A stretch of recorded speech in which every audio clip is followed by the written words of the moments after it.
26 de diciembre, estamos en la octava de Navidad, celebrando la fiesta de San Esteban, el primer mártir, protomártir, como se le llama, y él simboliza a todos aquellos que han dado su vida en martirio de sangre por Jesucristo. Los que voluntariamente han dado su vida, ¿no? Vamos a meditar lo que la palabra nos ofrece para el día de hoy en el nombre del Padre, del Hijo y del Espíritu Santo. Amén. La lectura está tomada del capítulo 6 de los Hechos de los Apóstoles. Dice así: en aquellos días Esteban, lleno de gracia y de poder, hacía grandes prodigios y signos en el pueblo. Algunos miembros de la sinagoga llamada de los libertos, como también otros, originarios de Cirene, de Alejandría, de Cilicia y de la provincia de Asia, se presentaron para discutir con él. Pero no encontraban argumentos frente a la sabiduría y al espíritu que se manifestaba en su palabra. Esteban, lleno del Espíritu Santo y con los ojos fijos en el cielo, vio la gloria de Dios y a Jesús que estaba de pie a la derecha de Dios. Entonces exclamó: veo el cielo abierto y al Hijo del Hombre de pie a la derecha de Dios. Ellos comenzaron a vociferar y, tapándose los oídos, se precipitaron sobre él como un solo hombre y, arrastrándolo fuera de la ciudad, lo apedrearon. Los testigos se quitaron los mantos, confiándolos a un joven llamado Saulo. Mientras lo apedreaban, Esteban oraba, diciendo: Señor Jesús, recibe mi espíritu. Después, poniéndose de rodillas, exclamó en alta voz: Señor, no les tengas en cuenta este pecado. Y al decir esto, expiró. Unos hombres piadosos enterraron a Esteban y lo lloraron con gran pesar. Palabra de Dios, te alabamos, Señor.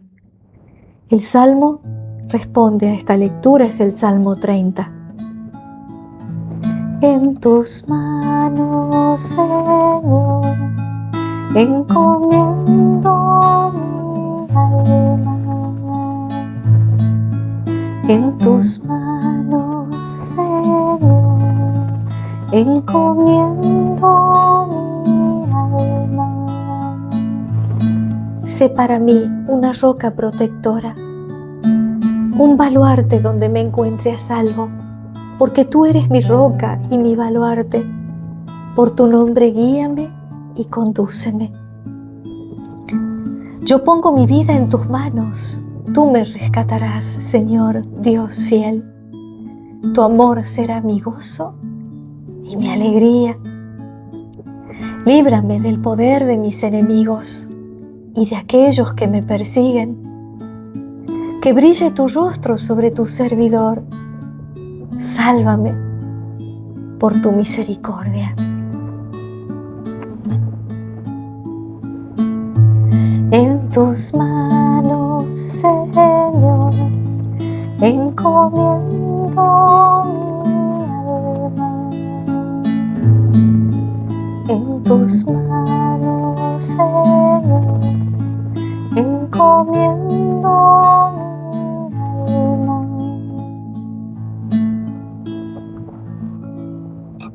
El Evangelio de San Mateo, capítulo 10. Dice: Jesús dijo a sus apóstoles: cuídense de los hombres, porque los entregarán a los tribunales y los azotarán en sus sinagogas. A causa de mí serán llevados ante gobernadores y reyes, para dar testimonio delante de ellos y de los paganos. Cuando los entreguen, no se preocupen de cómo van a hablar o qué van a decir.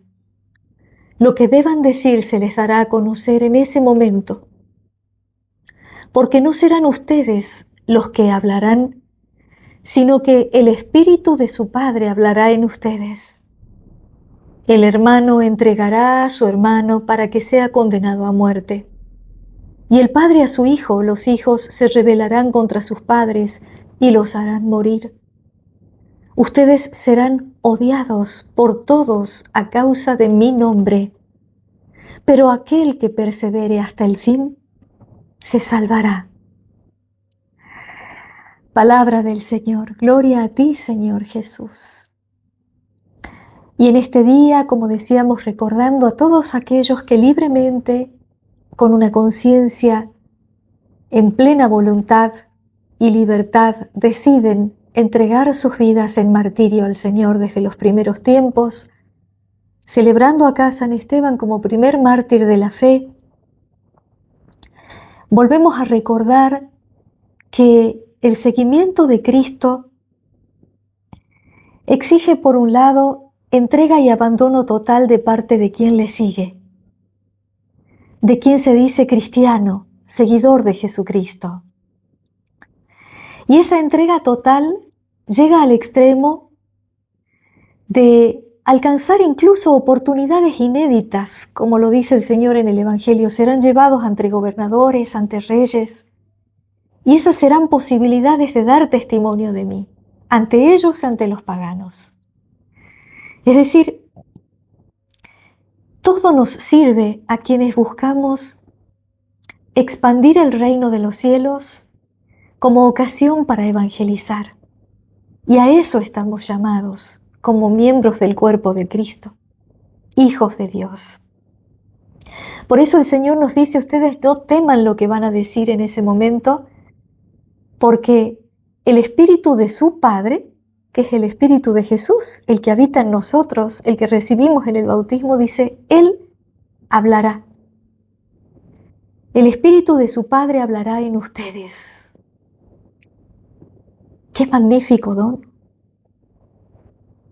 Es decir, que el abandono en la voluntad de Dios, el abandono en sus manos de quienes le seguimos, nos hace no preocuparnos absolutamente de nada, porque sabemos que nuestro Padre que está en el cielo y su Espíritu que habita en nuestro corazón están actuando, que nada se escapa de su mirada y que todo está bajo su poder.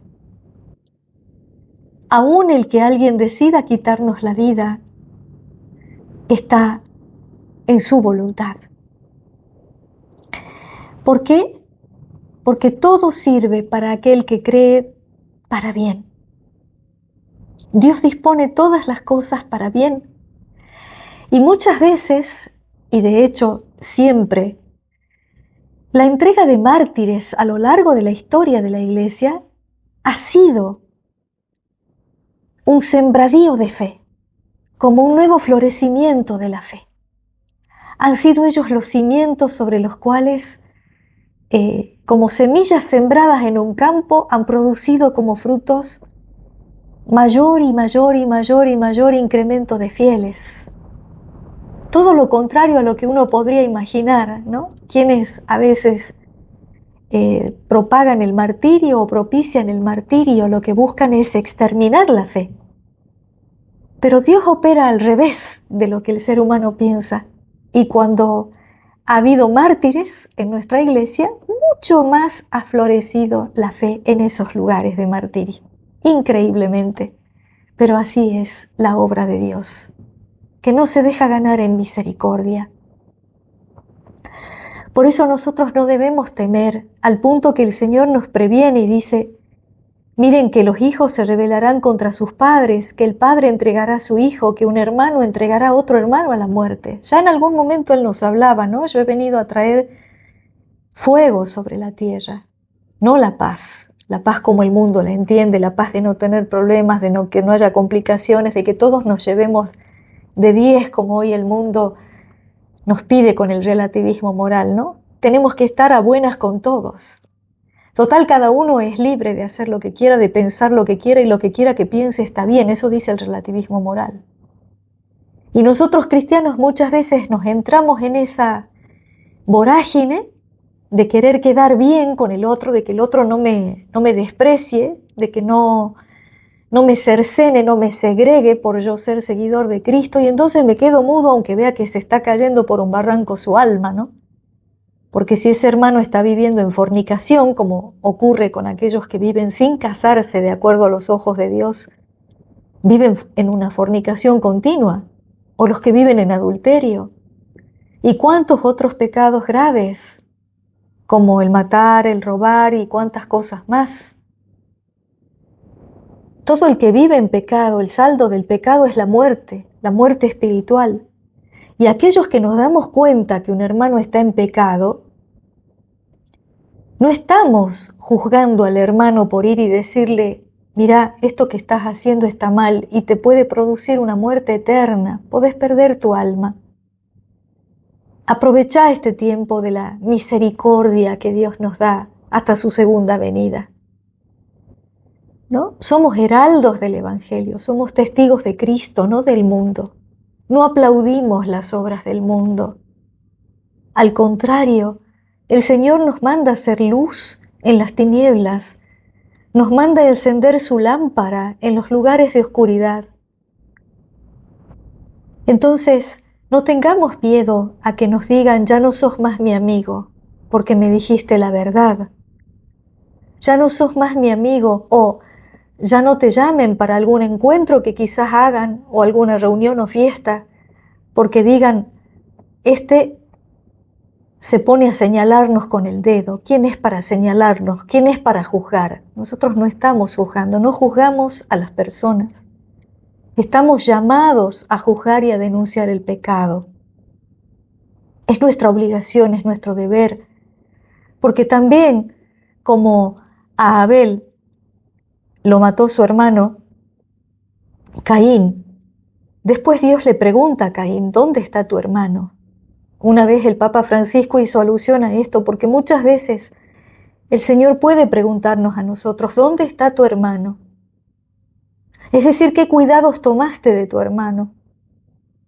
En otra parte del Antiguo Testamento también se nos dice, ¿no? Si tu hermano peca, va a ser condenado por su pecado. Estamos hablando del pecado grave, el que va en contra de la voluntad de Dios, el que da las espaldas a la voluntad de Dios, el que le dice a Dios, no te quiero en mi vida, no te metas conmigo. Eso es el pecado grave. Eso es vivir de espaldas a la voluntad de Dios. Entonces en el Antiguo Testamento se nos dice, si tu hermano peca, va a ir a la condenación por causa del pecado, pero también a vos se te va a pedir cuentas por no haberle ayudado. También vas a ser juzgado por no haberle prevenido lo que le iba a pasar, ¿no?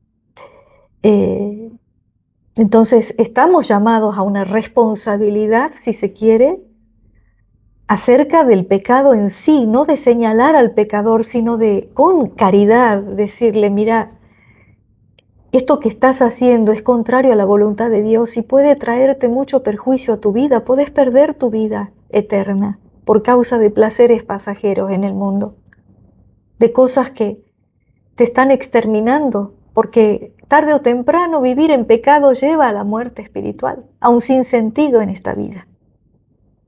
Y el Señor ha venido para darnos vida y vida en abundancia. Entonces, las lecturas de hoy nos reflejan, ¿no? También en la primera lectura se nos relata exactamente cómo fue el martirio de Esteban. Eran tantos los prodigios y los signos que hacía él, milagros en nombre de Jesucristo, que vienen de varios lugares, dice, ¿no? A confrontarlo. Y no podían hacer frente a la sabiduría que este hombre tenía, este hombre de Dios. Era tal la sabiduría del Espíritu que se derramaba en él al hablar que no podían refutarle nada de lo que decía. Y entonces, en ese momento, ¿no? Incluso hay una parte que se relata que acá no está, que ven la cara de él como si fuera la de un ángel. Cuando se abre el cielo y él lo ve a Jesucristo al lado, a la diestra de Dios, y él lo expresa, ahí lo dilapidan. Y él nos da el ejemplo de su seguimiento tan grande al Señor, que le dice, Señor, no tengas en cuenta este pecado. Lo mismo que Jesús en la cruz, Padre, no tengas en cuenta No saben lo que hacen, dijo Jesús en la cruz.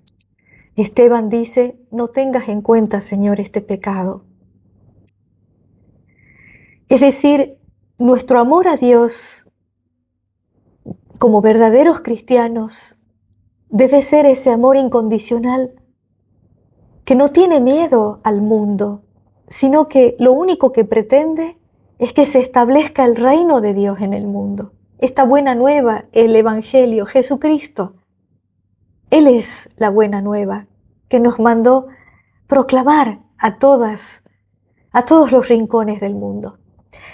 Entonces, meditemos hoy. El Salmo le dice, ¿no? Tú eres para mí, Señor, una roca protectora, un baluarte donde me encuentro a salvo. Guíame y condúceme. Pidámosle esta gracia. La gracia de ser tan fieles a la voluntad de Dios, al amor de Dios, que si el proclamar la fe llegara en algún momento a un extremo tal de tener que entregar nuestra vida por Él, tengamos esa integridad de la fe que tuvieron los mártires. Y ese abandono total en sus manos, como dice el Salmo, yo pongo mi vida en tus manos, dice, tú me rescatarás, Señor Dios fiel. Tu amor será mi gozo y mi alegría. Porque no se termina con la vida del mártir acá en la tierra. La vida sigue en el cielo y, como decíamos, es regadero de cristianos, un mártir que muere. Líbrame del poder de mis enemigos, dice el salmista, y de aquellos que me persiguen. Que brille, Señor, tu rostro sobre tu servidor. Sálvame por tu misericordia. En tus manos, Señor, pongo mi vida. En tus manos encomiendo mi alma. Pidámosle todas las gracias que necesitemos al Señor para poder ser verdaderos testigos de Él en el mundo, preocupados de la salvación de las almas de nuestros hermanos, tanto como de nuestra salvación, procurando llevar a la luz del Evangelio a aquellos que están en tinieblas y en sombras de muerte, y no importándonos que incluso miembros de nuestra familia nos puedan segregar, señalar, ignorar a causa del Evangelio.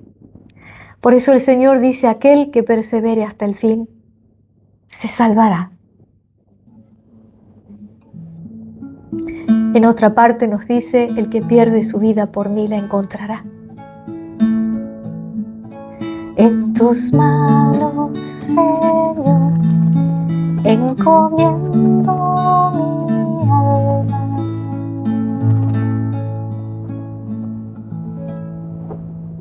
Toda la gloria para Él. Amén.